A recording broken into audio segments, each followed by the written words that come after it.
Bonjour à tous et bienvenue sur boursicoté.com pour cette nouvelle analyse technique Forex et matières premières avec une paire de devises euro-dollar qui semble vouloir se retourner depuis quelques jours. Je vous confirme ici une poursuite d'un mouvement baissier qui avait été d'ailleurs validé par une rupture baissière de la zone des 1.1760.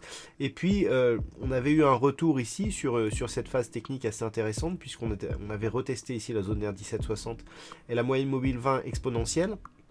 Mais depuis, il n'y a plus de nouveaux points bas significatifs. Donc, on a ici évolué, fut un temps ici sous la moyenne mobile 20 exponentielle avant de repasser ici au-dessus de cette moyenne mobile et surtout de repasser au-dessus des 1.1760. Donc, clairement, on est sur une phase ici de retournement qui pourrait bien, en cas de rupture donc de ce dernier point haut significatif des 1.1806, eh bien, se transformer en retournement majeur et donc imprimer une nouvelle dynamique haussière sur la paire de devises euro-dollar.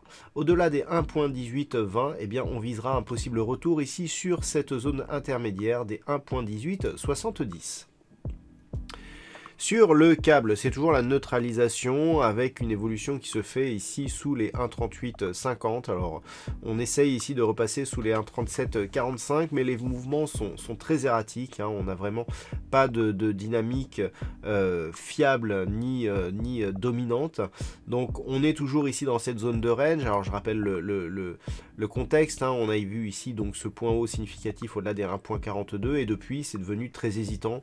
On est plutôt sur une petite dynamique baissière ici, mais tant qu'on ne repasse pas ici sous cette zone intermédiaire des 1.3680, eh bien on peut parler d'une neutralisation sur cette paire de devises livre sterling contre dollar américain avec en moyen terme un objectif de retour ici sur la zone des 1.3615. Et puis sur l'or, hier, on avait senti un changement dans la dynamique, puisqu'après ce quasi-contact ici sur la zone des 1676 $ à l'once, vous avez signalé ici ce mouvement haussier qui pouvait remettre en cause justement la dynamique baissière.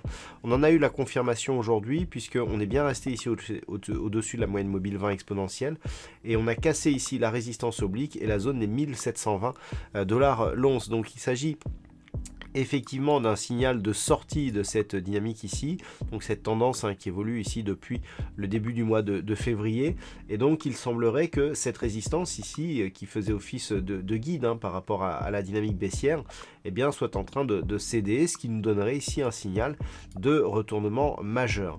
Si tel était le cas, eh bien, on pourrait se stabiliser dans un premier temps au-dessus des 1720 $ l'once. D'ailleurs, tant que les cours évoluent au-dessus de cette zone, on est ici sur une configuration de retournement de la tendance, mais on changerait totalement de paradigme avec une nouvelle dynamique haussière si les cours venaient à dépasser ici cette zone de point haut intermédiaire à 1755 $ l'once. Donc pour l'instant, neutralisation de la dynamique court terme.